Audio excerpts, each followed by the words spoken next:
Hello everyone, welcome back to our channel Beauty and Lifestyle. In today's video I am going to share about how to apply Mehndi tattoo stickers. Clean the area where you want to apply the sticker with soap or water and dry it thoroughly. Carefully peel off the sticker from its baking paper and place the sticker on your skin, making sure it's centered and straight.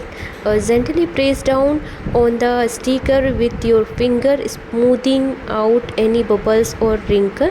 Leave the sticker on for the recommended amount of time, usually a few hours of overnight. When you are ready to remove the sticker, gently peel it off from one corner, and remember to follow the instructions that come with your specific Mehndi tattoo stickers for the best result. Good luck and have fun. So guys, I hope you enjoy this video. If you want to purchase this tattoo designs, so we will share a link is in description box, you can check it out.